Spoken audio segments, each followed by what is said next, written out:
Kovai KG மருத்துவமனையின் கீழ் செயல்படும் கேஜி செவிலியர் கல்லூரி மற்றும் பள்ளி, கேஜி பிசியோதெரபி கல்லூரி மற்றும் கேஜி இணை சுகாதார அறிவியல் கல்லூரி ஆகியவை இணைந்து 2025-2026 கல்வியாண்டிற்கான செவிலியர், பிசியோதெரபி மற்றும் இணை சுகாதார அறிவியல் துறைகளின் இளங்கலை மற்றும் முதுகலை படிப்புகளுக்கான முதலாம் ஆண்டு மாணவர்களின் அறிமுக விழா சரவணம்பட்டியில் உள்ள KGISL வளாக அரங்கில் சிறப்பாக நடைபெற்றது. இந்த நிகழ்வில் மாணவர்கள், பெற்றோர் மற்றும் பேராசிரியர்கள் உள்ளிட்ட 1200க்கும் மேற்பட்டோர் உற்சாகமாக கலந்து கொண்டனர். இந்நிகழ்ச்சிக்கு கேஜி மருத்துவமனை தலைவர் டாக்டர் ஜி பக்தவச்சலம் மற்றும் KGISL கல்வி நிறுவனங்களின் இயக்குநர் டாக்டர் அசோக் பக்தவச்சலம், சிறப்பு விருந்தினர்களாக டாக்டர் கே வம்சி மூர்த்தி மற்றும் ஸ்ரீமதி கீர்த்தன்யா கிருஷ்ணமூர்த்தி ஆகியோர் கலந்து கொண்டு சிறப்புரையாற்றினர்.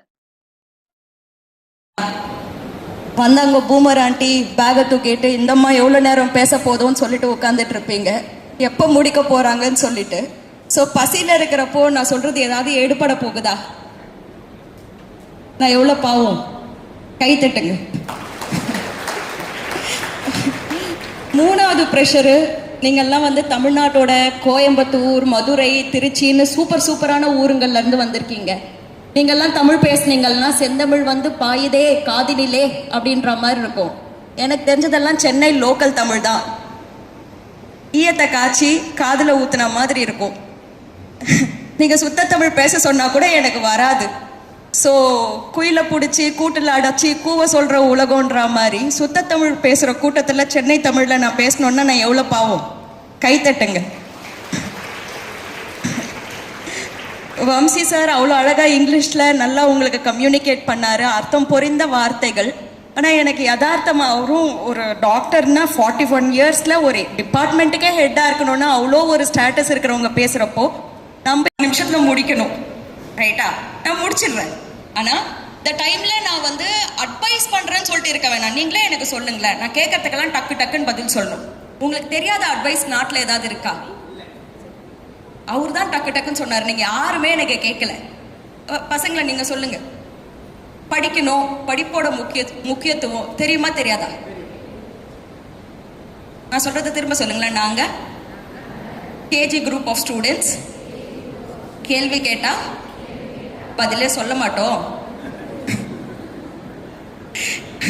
பாசிட்டிவா திங்க் பண்ணணும், தெரியுமா தெரியாதா? பாசிட்டிவ் திங்கிங் வருது. நான் எதுக்கும் ஃபீல் பண்ணக்கூடாது, தெரியுமா தெரியாதா? ஃபீல் பண்ணாம இருக்க முடியுது. இந்த வயசுல லவ் பண்ணா லைஃபே ஊத்திக்கும், தெரியுமா தெரியாதா? புக்கு திறந்தா லவ்ஸாக வருதா, இல்ல படிக்கணும்னு கான்சென்ட்ரேஷன் வருதா? கேட்கல.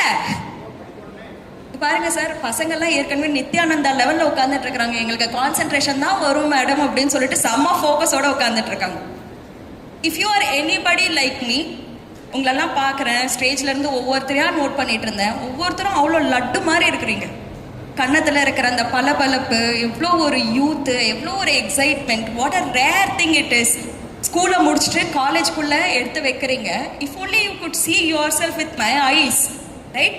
You are literally starting life. அந்த டைமில் அந்த மாதிரி இருக்கிறப்போ, you know, when I was like that, when I was 18, யாரு சொல்ற அட்வைஸும் என் காதல இறங்கல. I fell in love when I was in 8th standard. அதுவும் எப்படிப்பட்ட லவ்னா, மனிதர் உணர்ந்து கொள்ள கம்ப்ளீட் பண்ணுங்க. இது மனித காதல் அல்ல அப்படின்ற அளவுக்கு லவ். எங்க அப்பா பாத்தீங்கன்னா அவ்வளோ நல்ல மனுஷன். ஒரு கிராமத்துல பிறந்திருந்தாலும் பொண்ணு படிக்கணும்ன்றதுக்காக இருக்கிற கொஞ்சோண்டு நிலத்தை வித்துட்டு சென்னைக்கு வந்து படிப்பேத்தினாரு, படிக்க வச்சாரு இங்கிலீஷ் மீடியம்ல. படிப்பு ஏறிச்சுன்னு நினைக்கிறீங்க? கேட்கல. பிரேம் எப்ப இறங்குவான் அந்த டைமுக்கு நம்ம போனோம். நம்ம எப்படி லவ் லெட்டர், இப்பெல்லாம் நீங்க வந்து டெக்ஸ்ட் கொடுக்கணும், அப்பெல்லாம் நான் எழுதணும். அந்த டைம்ல எனக்கு தெரியும் என் குடும்பத்தோட மொத்த எதிர்காலமும் என் படிப்பு மேல ஆதாரப்பட்டு இருக்குன்றது எனக்கு தெரியும். ஆனா உடம்புல வர ஹார்மோன்ஸை என்னால மேனேஜ் பண்ணிக்க தெரியல. அந்த டைம்ல நீ என்கிட்ட வந்து கேட்டியானா, கீர்த்தன்யா ஆர் யூ ஹாப்பி அப்படின்னு சொல்லிட்டு கேட்டியானா, ஹாப்பினஸ் கிலோ எவ்வளோன்னு சொல்லிட்டு கேட்பேன். ஏன்னா எனக்கு தெரிஞ்ச 2 இமோஷன் வந்தா கண்ணு மண்ணு தெரியாத கோபம் வரும், இல்லைன்னா அழுதுருவேன். இது 2 இமோஷன் தான் தெரியும். ஸோ அந்த டைம்ல, no, let me ask all of you right now, how are you all feeling now? 82 வயசு மனுஷன் சொல்றாரு. How are you all feeling now? How are you? டேய், யாரு பெத்த புள்ளையோ அந்த ஃபர்ஸ்ட் கிளாஸ் ஃபர்ஸ்ட் 10 ரோல உட்கார்ந்து இருக்கிற மாணவிகளை கேட்கிறாங்க, how are you all feeling now? Happy. மூஞ்ச பார்த்தா போர்ட் இல்ல ஒரு கீ கொடுக்கப்பட்ட பொம்மை மாதிரி இருந்துச்சுன்னா நீ சொல்லுவ I am feeling great Keerthanya, I am feeling குட்னு சொல்லிட்டு ரோட்ல போறவன் யாராவது கேட்டான்னு வச்சுக்கோ ஹவர் ஃபைன். அந்த ஃபைன்ன்ற வார்த்தை நம்மளுக்கு எல்லாருக்குமே ரொம்ப பிடிச்ச வார்த்தை. But are you actually fine? Have are you actually feeling? ஒரு வயசா இருக்கிறப்போ உன்னை உங்க அப்பா அம்மா வாக்கிங்க்கு கூட்டு போவாங்க. போறப்போ அங்க ஒரு மிருகம் வந்து நடந்து போகும் அப்படின்னு. உடனே உங்க அப்பா உனக்கு என்ன சொல்லுவாரு? அதை உனக்கு எப்படின்னு கத்து கொடுப்பாரு? பௌ பௌ பார்த்திருக்கீங்களா குழந்தைங்க? கேட்டு மூ கவு அப்படின்னு சொல்லிட்டு உனக்கு வெளியில நீ இந்தியாவில பிறந்தாலும் இப்படிதான் சொல்லி கொடுப்பாங்க, அமெரிக்கால பிறந்தாலும் இப்படிதான் சொல்லி கொடுப்பாங்க. நோ, இது தாத்தா, இது பாட்டி, இது சித்தின்னு சொல்லிட்டு உனக்கு கண்ணுக்கு வெளியில இருக்கிற உலகத்தை எல்லாம் காமிச்சு கொடுப்பாங்க. ஆனா ஒரு உலகம் உனக்குள்ள போயிட்டே இருக்கும். கோபம் வரும். நீ இவ்வளவு ஆக்ரோஷமா அவங்க அப்பனை மாதிரியே உரிச்சு வச்சு வந்திருக்கு. நீ கோவப்பட கூடாது. ஆம்பளை கோவப்பட்டான்னா பரவாயில்ல பாரு, என் குழந்தை வந்து எவ்வளவு வீரமா இருக்குதுன்னு. பொண்ணு கோவப்பட்டான்னா உனக்கு எதுக்கு இவ்வளோ கோவம்? பொண்ணு அடக்கமா நீ ஏன் இல்ல, திமிரு ஏன் உனக்குன்னு சொல்லிட்டு நீ கோவப்படக்கூடாதுன்னு சொல்லி கொடுப்பாங்க. நீ ஆம்பளையா உட்காந்துட்டு அழுதுட்டு இருந்தேன்னு வச்சுக்கோயேன், ஐயோ செல்லம் உனக்கு மனசு எவ்வளோ கஷ்டமா இருக்குன்னு சொல்லிட்டு உன் அழுகைய புரிஞ்சுப்பாங்கன்னு நினைக்கிறேன். என்ன சொல்லுவாங்க? பொட்டையாடா நீ, பொட்டப்பயலே. சோ இந்த உலகம் பாத்தியானா நீ வளர்ந்ததுல இருந்து உனக்கு வெளியில இருக்கிற விஷயங்களை மாத்திரம் தான் கத்து கொடுத்துட்டு இருக்கு. உனக்கு உள்ளுக்குள்ள இருக்கிற உலகத்தை கத்தே கொடுக்கல. உனக்கு என்ன இமோஷன் வருது? அது பயமா, அது தயக்கமா, அது விரக்தியா, அது சுய வெறுப்பா, அது பிரஷரா, அது ஸ்ட்ரெஸ்ஸா, அது பொறாமையா? அப்படி வருது. அப்படி வரப்போ நீ அதை எப்படி மேனேஜ் பண்ணணும்? அது ஓகே டு ஃபீலா, நாட் ஓகே டு ஃபீலா? அது எதுவுமே நம்மளுக்கு சொல்லி கொடுக்காததுனால நான் கேரண்டி பண்றேன், இங்க உட்கார்ந்துன்னு இருக்கிற நீ 18 வயசு 17 வயசு போன ஒரு வருஷத்துல உனக்கு என்ன இமோஷன் வந்துச்சுன்னு நான் கேட்கிறேன். எனக்கு டக்குன்னு சொல்ல,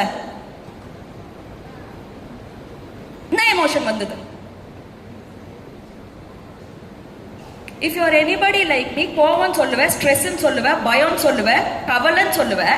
பட் யாராவது கீர்த்தன்யா நான் எழுந்துக்கிறப்பவே எனக்கு எவ்வளோ நன்றி உணர்ச்சி வந்துச்சுன்னா, எங்க அப்பா அம்மா காலை தொட்டு அம்மா எனக்கு இந்த பிறவியை கொடுத்தாயே, நன்றி தாயே அப்படின்னு சொல்லிட்டு நன்றி உணர்ச்சியில எத்தனை பேர் எழுந்துக்கிறோம்? திருப்தியில எத்தனை பேர் எழுந்துக்கிறோம்? காலேஜுக்கு சீட்டு கிடைச்சிருச்சேன்ற உவகையில எத்தனை பேர் எழுந்துக்கிறோம்? உற்சாகத்துல எத்தனை பேர் எழுந்துக்கிறோம்? ஆக்சுவலா இங்க இருக்கிற அடல்ட்ஸ் கிட்ட கேட்டியானா, உன் லைஃப்ல நீ என்ன எமோஷன்ஸ் ஃபீல் பண்றன்னு சொல்லிட்டு கேட்டியானா உங்களுக்கு சொல்ல கூட தெரியாது. 3 எமோஷனுக்கு மேல சொல்ல கூட தெரியாது. நான் ஏன் உனக்கு இது சொல்றேன்னா, இன்னைக்கு இந்த உலகம் ஃபுல்லா ஒரு மாயையில இருக்கு. உலகம் உனக்கு வெளியில நடக்கிறது. இந்த காலேஜ்ல சீட்டு கிடைச்சா சூப்பர், இந்த காலேஜ்ல சீட்டு கேட்டா கிடைச்சா மட்டும், இந்த டீச்சர் வந்தா சூப்பர், அந்த டீச்சர் இல்லைன்னா இல்ல, ஹாஸ்டல் ஃபுட் அந்த ஹாஸ்டல் சூப்பர், இந்த ஹாஸ்டல் சூப்பர் இல்ல, அந்த பாய் ஃப்ரெண்ட் சூப்பர், இந்த பாய் ஃப்ரெண்ட் கேவலம். ரைட்?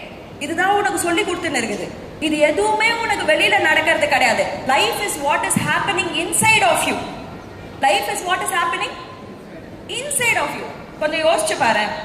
இன்னைக்கு நீ இங்க வர இடத்துல இந்த ஹாஸ்டல்ல சூப்பரா ஒரு பெரிய ஒரு இல்ல ஹாஸ்டல் வேணாம், இங்க பக்கத்துல ஊட்டி இருக்கு. ஊட்டி தானே பக்கத்துல, இங்க கரெக்டா சொல்றேன் நானு. போயிட்டு வந்திருக்கீங்களா? அந்த மலை ஏறி வந்திருக்கீங்களா? எங்க எல்லாரும் இங்கதான் இருக்கிறீங்களா? கேட்டுன்னு இருக்கிறீங்களா?